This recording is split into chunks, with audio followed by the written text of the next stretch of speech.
don't know if I thanked you enough for my locker. I love my locker. You see what I got in there, man. Stand by, Huel. Tape's rolling. Here we go. 3, 2, 1. Coming up today at 5, a 31-year-old former Marine from Michigan is in Europe somewhere with his girlfriend. The trouble is, she is only 12 years old. We'll hear what his family has to say. Plus, Hurricane Claudette comes ashore in Texas. We're going to take you there live, right here on Fox 2, later today. Time didn't seem right here, and we didn't get the pictures. I don't want to see trees. Right, we shouldn't, right, so we should. Right, we need to see damage, not just trees in the wind. Yes. I did not come to this juncture in life through a plan, or it was certainly not my desire to become an anchor in a major market TV station. I thought I was going to become a lawyer. My grandfather's an attorney, and I had a wonderful opportunity about, I'd say, 17 years ago to go to law school during the day and report for a local TV station in Baton Rouge, Louisiana. The owner of the station was an attorney who no longer practiced, but he and I had an agreement, unwritten, but an agreement, that when I graduated from law school, I would become the station attorney. He would go off to Florida and collect the checks. And for that, he allowed me to work part-time at night, reporting. And during the day, I went to law school. And the arrangement worked very well for 2.5 years. I was #1 in the class, on Law Review, championed the moot court competition, and I assumed that law would be my career.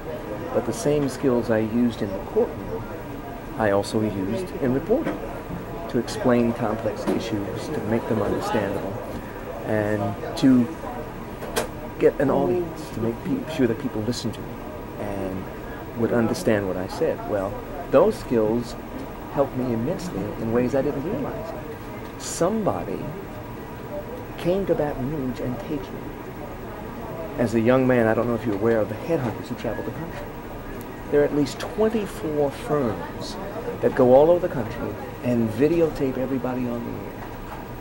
Then they put those tapes in a central repository. Stations like this pay those consulting firms to find people like you. Somebody in St. Louis, a news director, saw my tape, flew down to Baton Rouge, Louisiana, and said, "Young man, how would you like to anchor the news in St. Louis?" I said, "Well, that's a nice offer, but I'm going to be an attorney. My grandfather was an attorney, and it's in my blood." He says, "Do you understand how TV works? Now, how much money can you make your first year out of law school?"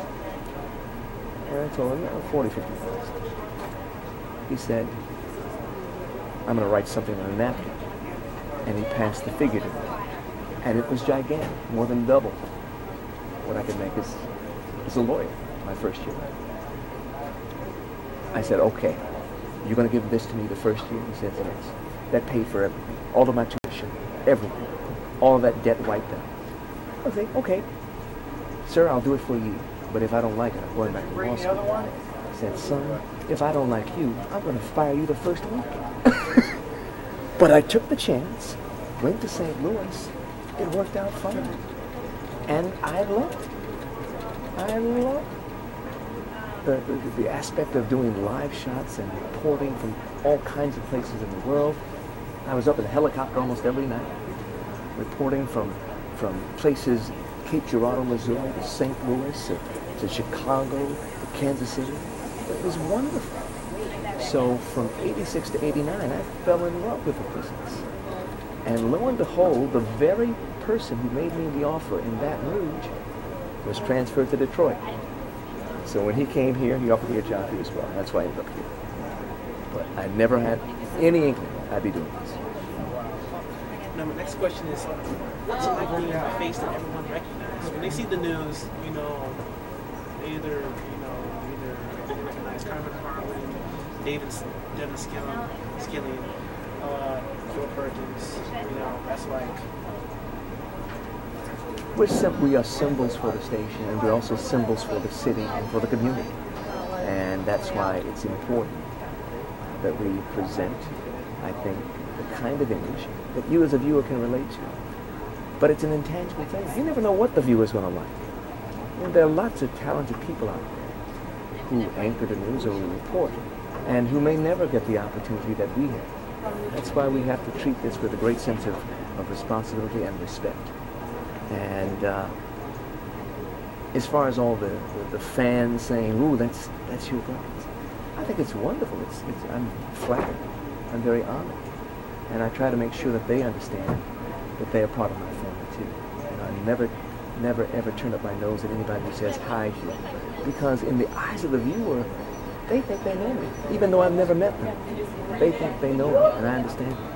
And so when they wave to me, I wave right back. How you doing? Last question is, what's a typical day like? You know, you wake up, prepare for your day, your routine. Well, it's osmosis now. I mean, I read newspapers, I listen to the radio. I'm a news junkie. I love the news, and I love knowing about news. The wonderful thing about a station like this is that you have access to news from so many sources, from satellites. You can get video from anywhere in the world within seconds, from the scanners that are on the desk right here, to a simple phone call. So we always have access to information, and that is wonderful. It's wonderful. But that's one of the, I think, the joys of my business. The fact that we have this information and we can disseminate it, can communicate it, hopefully effectively, to a large audience so that they will be informed too. But I tell college students all the time, TV is just a headline service. If you really want to know an issue, if you really want to know a story, you've got to read. You've got to read. You've got to read as much as you can. Time Magazine, Newsweek, New York Times, Free Press, Detroit News.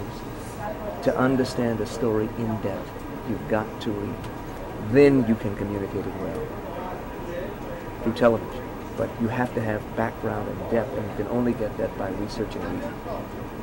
So that's right.